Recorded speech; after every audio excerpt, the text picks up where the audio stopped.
Hello, Disc Golf Universe, and welcome to the 2019 Throwdown the Mountain final round, front nine from our league card. This tournament is presented by Discraft and Sun King Discs. We've got big German commentary. I'm joined in the booth today by Simon Lizotte. I am Jeremy Koling. I'm Simon Lizotte, and this is the final round of the McBeth domination so far. So I'm excited to see what's going down. He's got 10 strokes on these guys right now. He's basically lapped the field already. He's broken the course record on round one. He's broken the course record on round two. So what we've decided to do today was take three of the best players in the MPO field and put them against him on this league card today. See if we can slow him down a bit. What do you think? I think that's a great plan, and we're about to play some golf. Yeah, we've got three players tied at 15 under, 10 strokes back in McBeth. He's just toying with everyone right now. But we're going to see what kind of attitude he comes out today with, because, you know, when you got such a comfortable lead, just through 36 holes, your mindset changes. You're not trying to play the field anymore. You're trying to play the course. And, you know, maybe he's trying to go after another course record. Yeah, I'm pretty sure he's going for world record rating, average, world record, course records in a row, all that kind of stuff. We will see. And Paul's gone with the Kong a little bit lower today than rounds 1 and 2. He's one of the couple people in the field who have birdied the hole through the first two rounds. They come up a bit short, but still, we haven't seen him miss a putt inside the circle, and that's inside the circle. And MJ has thrown this one perfectly. Wow. I think that's the best backhand we've seen so far in this drive. Wow, that's real close. Super parked. Calvin is going with a Star Destroyer, and this is much better than round two. He's kept it still pretty short, probably about 35 feet. No, maybe actually not. Maybe inside the circle. Yeah, the good thing there, he's right in line with the basket, so the cliff on the right doesn't really come into play anymore. And three good drives, and Chris has come up well short, probably about 50 feet. He'll be first up here. 78 feet? What? Oh my gosh. And we got Robot Chicken just going ahead and starting off with a highlight. God, he is so dangerous from around the greens. Wow, just to start a round with a casual 78-footer, lofting it straight in. Oh, and Calvin's in off the rim.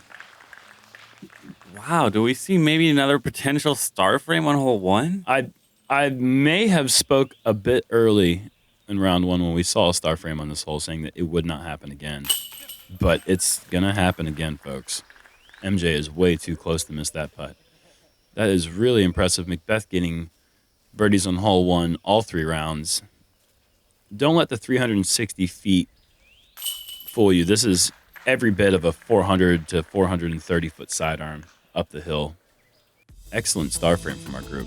I love it. Highlight right off the bat. Yep. Hole two, par four, 585 feet. Another hole McBeth has birdied both times. We're going to just start counting that down and see if he can sweep every single one of these holes every time. But it's a really tricky hole. Very specific landing zone off the tee, and then a very tight approach, well guarded on all angles. So a good tee shot is incredibly important.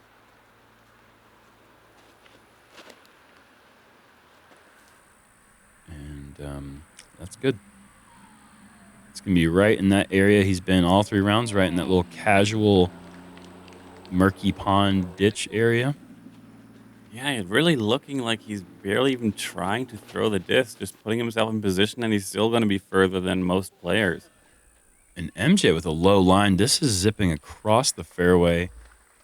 It's going to be in the fairway, but not at the best angle to approach the green. Yeah. That is perfect. Oh, my goodness. That's the longest drive we've seen. And he's going to have that backdoor alley straight look from probably 100 feet away. Yeah, he might have a good run at that.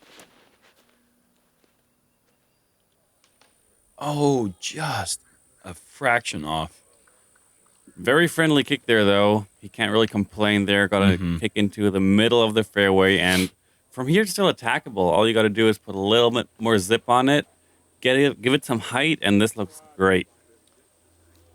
Chris turning it into the hillside through the gap. Perfect distance control. If you're off 5 feet short or long, you're hitting cabbage, and you might have a tricky approach to get your par. It's a great shot from Chris. And MJ's going for the back door, and he as well is hit that open gap. Yeah, MJ and Chris will have a nice little putting contest right there.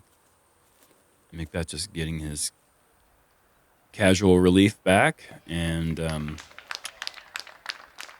that'll do. That'll do. And there you can see there's that open gap. You can't see that unless you throw it 450 feet off the tee. Calvin, casual little flick of the wrist up there. That's going to be a tap in.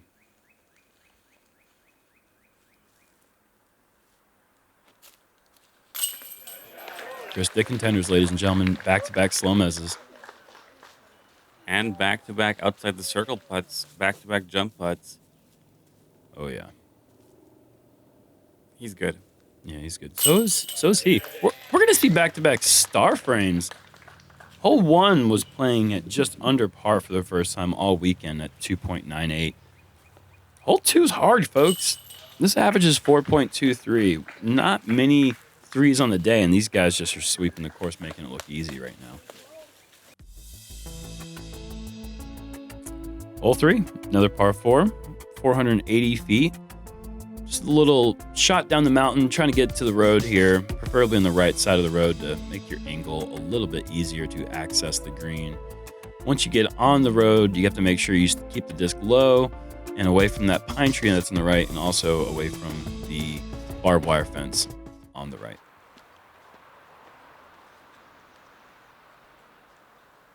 All right, 8 birdies so far, and I don't think anyone's going to slow down on this hole. Yeah, this is a very attackable hole as well. But we were surprised yesterday because the scoring average was the exact same as hole 2. Actually, pretty similar in round 3. It's surprising. I feel like this is just so much easier, but I guess it's not playing that way for the field. And these shots are a little bit short, but still in decent position.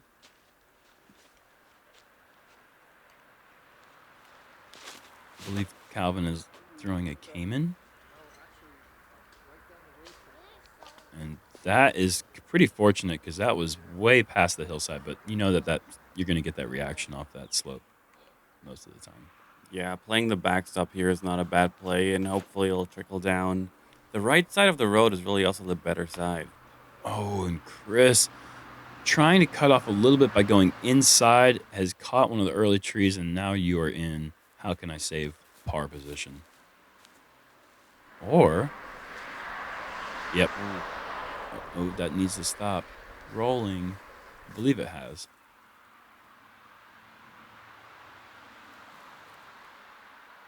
Awkward stance for Calvin. Oh, no. I was thinking that looked super awkward with that stance, but it was extra awkward. Yeah, you really have to throw like a controlled grip lock from that stance. And great shot from McBeth with the ESP zone. Yeah, he really needed that. I think it's a Z zone, actually. I don't know. I haven't learned all of his plastic preferences yet. It's definitely a zone. That much I do know. And this is a bit high for MJ, but is able to miss the ceiling, and that'll be in range. But Calvin just having to pitch out and play for bogey. Oh, no. Stop it. Okay. Nice rock there. There were way too many rocks for that to keep rolling.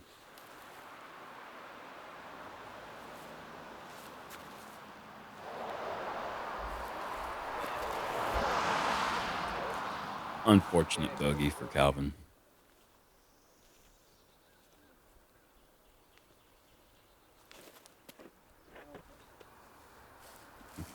Chris able to nestle that up to about 18 feet.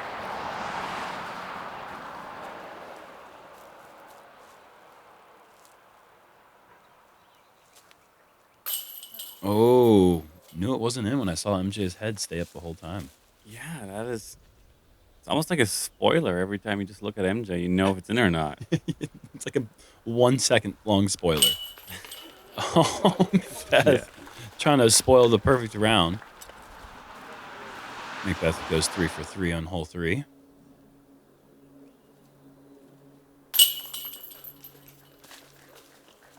Chris is in with his par, and Calvin only lost a stroke to MJ and Chris on the battle for second. Yeah, because that's really what this is. I mean, we've got a player who's playing against the course, playing against himself, versus 3 players who were just trying to keep position with a charging second card, and 3 players tied going into this round. Yeah, I think it's all about enjoying this course, enjoying the great weather we've had, and enjoying this very difficult hole. Yeah, it's hard to enjoy it unless you throw a perfect tee shot, though. It's a par 3, 420 feet. Just a super tiny gap to have to throw as hard as you need to get the disc to slide up this hill to give yourself a good look at the birdie. Really tricky hole, averaging over half a stroke above par.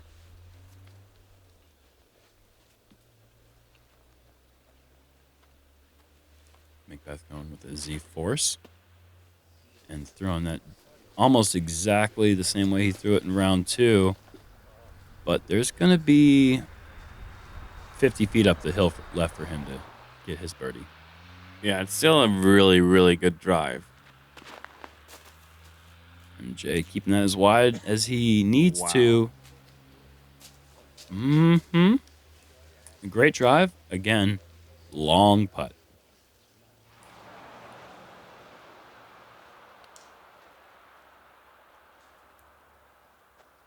Chris looking like he's going with a fairway driver. And that's a nice smooth release out the gap. Going to come up well short. Most likely a pitch up the hill with that low ceiling that those guardian trees have. It's hard to give it a run from outside 60 feet. And Calvin turns over his Star Destroyer. Please don't hit anyone. Oh, wow. Oh, no. Oh, my gosh. A-plus effort from the gallery for not getting hit, but maybe if they would have, that would have saved Calvin a stroke. Yeah, that looked pretty cool, though. How, like, all the people jumped over it, like, in a wave. That was awesome. That's the world record for the most athletic gallery in the history of disc golf. Okay. So back-to-back bogeys for Calvin.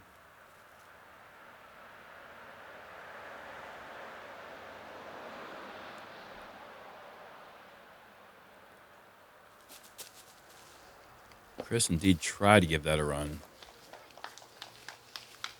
Just a little bit too risky with those limbs hanging down. MJ's got a slightly better angle. Oh, just off the cage. I'm going to say in. What do you think? Probably in. In.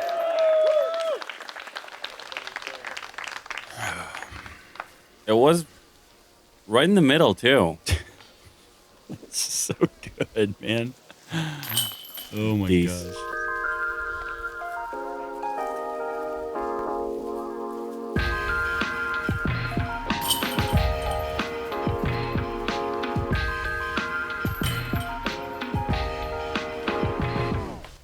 Craft. Discraft. That's what it said. Yeah. All right. McBeth is 4 for 4. The rest of the card isn't. Hole 5, par 3, 320 feet. One of the easier par 3s on the course. This is one you definitely think is a must get, just considering how hard all the other ones are. Just take a mid-range or a fairway driver and just pound it into that hillside.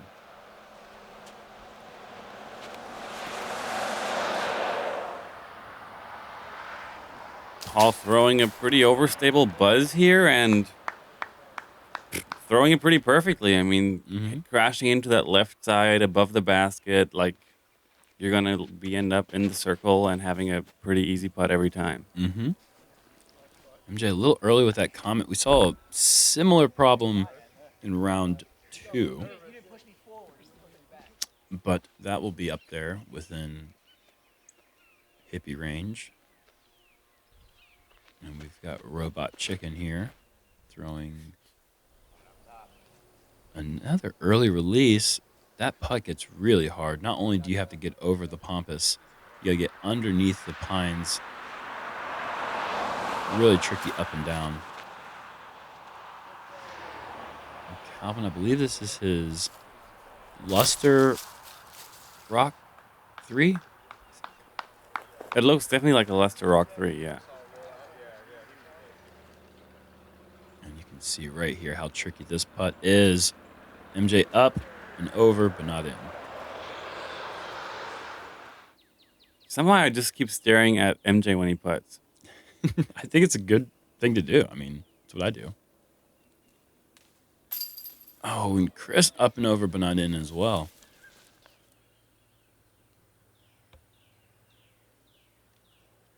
Oh, no. Wow, Calvin's struggle bus. Even par through 5. And McBeth is 5 through 5. Extending his lead even further. It's not even about that anymore. Like, he's got the comfortable lead. I think he's out here doing different things. I think he's trying to challenge himself and see if he can get another course record. 3 straight course records, which would make it 4 out of the last 5 rounds if you go back to Waco, where he went 18 down, 15 down to finish. He's playing on a different level right now, people. This guy is on an alternate plane, and he's throwing the disc perfect. I mean, he's making 1 mistake, 2 mistakes around, maybe. Yeah, when you know how people say golf is not a game of perfect, and I was thinking about like posting that meme and then like McBeth's face just laughing. That's a great meme. I know somebody's going to get on that today. Dr. Bob Rotella, sports psychologist with a great book, Golf is Not a Game of Perfect. Uh-oh. Par alert, maybe. I don't want to even say that yet. Who knows? He's definitely in birdie range. He's within 100 feet. Is he making this game look too easy? Can we show this to anyone and be like, oh, this is our sport? Yes, because I think that, oh, wow. That is a great shot from MJ. That's exactly what you want to do, just inside that tree. I think you can, because I think golf and disc golf are 2 separate sports. I think golf is meant to be hard to par. Disc golf is meant to be a game of perfection closer to the definition of what I think we're talking about. And Chris over the hay bales, another perfect shot. I make the analogy of like darts. Like, is darts too easy? You know, I mean, that's professional sport. People are hitting triple 20 every time, bullseye on command. It's kind of like disc golf. Disc golf is a race to who can get the most birdies for the longest. It's an endurance race and a sprint at the same time. Yeah. And McBeth to keep that perfect round going. And he's actually, like, visibly frustrated by that. Air ball. Okay. Yeah, from like 50 feet behind a bush, you're right.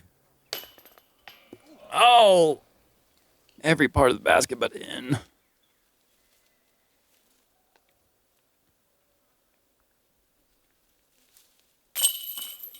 Notice that Chris wears the bracelet on his ankle. Oh, that's a smart play. Yeah, we all have to be wearing these bracelets, or anklets, in Chris's case, to be on the course property, just for liability purposes. And we are on a piece of property that is potentially quite dangerous in many spots. Beth in for his par. Obviously, it's called Throw Down the Mountain for a reason. We have many high cliffs and drop-offs, as you'll see throughout the round. And the ground's kind of slick in some places. So, I mean, somebody slipping and hurting themselves is quite possible. So they got to make sure that they release all liability, and those armbands show that. Yep. Anyways, 2 birdies and 2 pars on hole 6. Moving on to hole 7. It's a par 4, 685 feet. Really fun shots. The big highs are off the tee to get up into this open area. And then you have an uphill shot to a basket that's pretty well guarded with pampas on the right. But it's a good place to try to throw one in because you have that bowl effect. Yeah, really nice backstop here to the green, and I'm really hoping for some good runs here. I'm expecting perfect shots. Of course, there's no wind. Everyone should find themselves in the fairway here, and then the quality of upshots are hopefully going to be really good. Chris going with a D3, really overstable run. And that is a great shot. So is MJ's right there, right next to one another. I didn't realize how tight MJ hugged that. That was a great shot from both of those guys.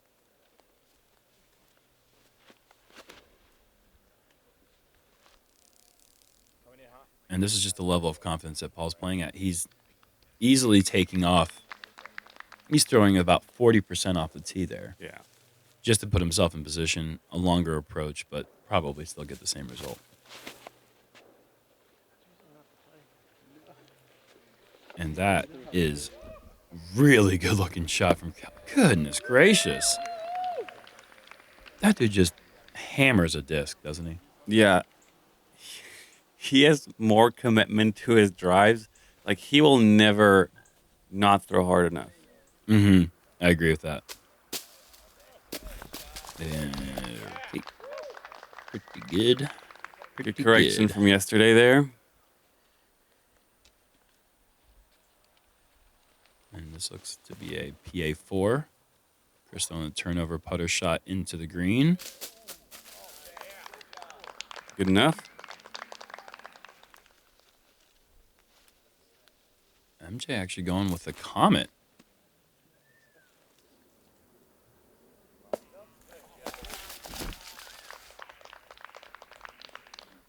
All right, I expect Calvin to run this one. Yeah, he's got that clear Champ Rhino in his hand. That looks like he's running it. Oh, just a bit low, but that's a good effort. Great effort.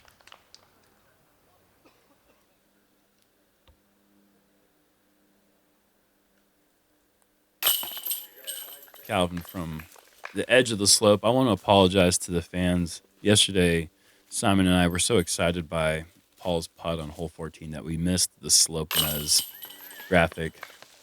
It was a good graphic put in by Juan. We missed it, man. Oh, I never realized. I haven't watched it yet. It said SloMez, not SloMez. Wow. I know. I feel really bad about missing that one. Star frame for our card. Third one of the round so far. Some good disc golf being played, folks. But I love that Jomez never told us that that's what's going to happen and we should mention it. No, They just expect us to see it. normally, they like putting those little things in there, see if we can notice it. Easter eggs. We typically find them. This time we missed it, man. Hole 8 is 345 feet, straight as an arrow. Just dodge a couple trees, keep the disc's angle matching the slope. Even if you're a little bit left of the fairway, you could get that counter flare and go right to the pin. But it's a tricky green, so a good tee shot is very important, as it always is. Does that have the height? Speaking of good tee shots, oh no, that could be really Is that tough. category 2 good? Yeah, category 1 is under the basket, right? Yes. Category 2 is 12 feet with 4 trees in the way. I said category 2 good. Oh, God. All right. I don't know. I thought you were just making something up and I was going with it. Chris? No. Oh, my gosh. I thought I was about to roll away. It hit the pin. It hit the pin and bounced up onto the basket. Oh, we're going to get a FollowFlight here. Perfect. Yeah, this is going to be good.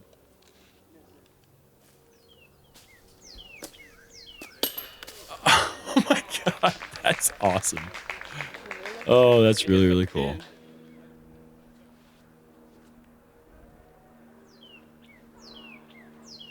Just a mid-range.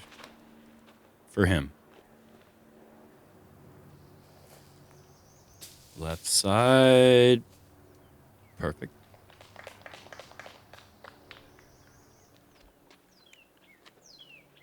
Calvin going with his eagle. Calvin loves Champion Eagles. It's probably one of his favorite discs. And this is high, but I think it's going to be okay still. Oh, yeah. You got a great little, just of the Spanish moss touch. Mm-hmm. And McBeth first. McBeth is 100% inside circle 1X, which is just basically all putts from 3.5 meters to 10 meters. True. And he's also 100% on those putts from 0 meters to 3.5 meters. So he's just 100% inside 10 meters.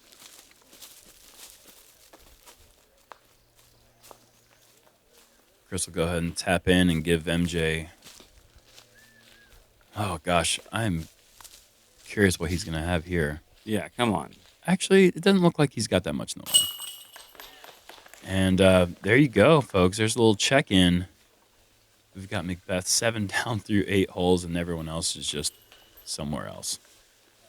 It's like, I mean, yeah, what are we watching here? We're watching the guy trying to go for something crazy, and he's doing a really good job of it so far.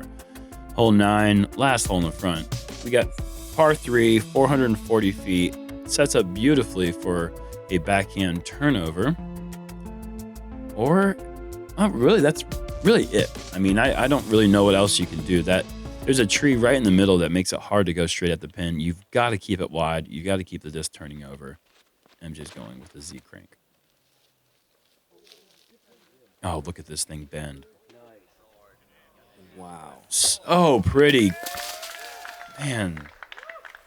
And it's worth noting that, MJ and Chris, they're playing great rounds themselves. They've actually taken the same score in every hole so far, which is pretty cool through 8 holes. They're playing great.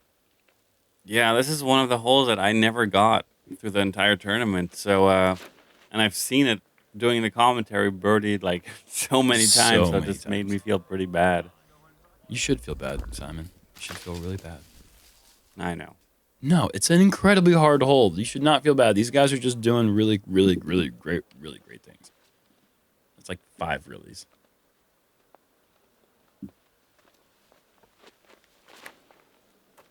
TI Undertaker. Did he turn it enough? Almost. And that is a TI Birdie Taker. Sorry. I can't help myself. Did you know that? Oh, that was a good one. Thank you.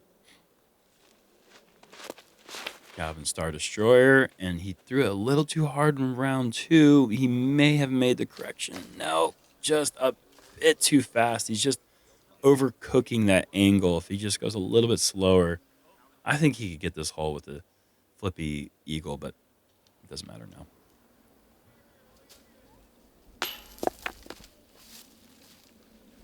Just off the cage. Good run.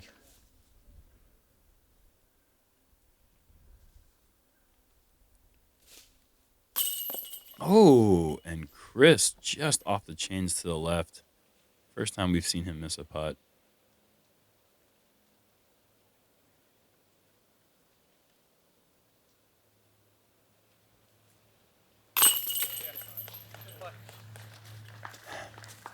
Yeah, Paul continuing domination, 8 on the front 9. And no one, I mean, Michael Johansen and Chris, both had a very solid front 9, but yeah, they did. Kind of still make this game look a bit harder than Paul does. 6 down the front 9 is an awesome score on the. That's just really great golf from MJ. But he did get 1 stroke on Chris on that race for second, which could be important.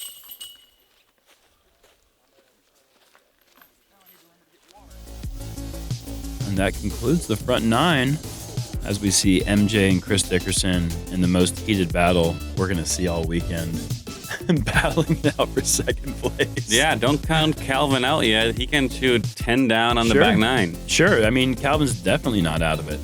But, yeah, tune in to see if these shoes survive another 9 holes. I don't know if they have it. Thanks for watching.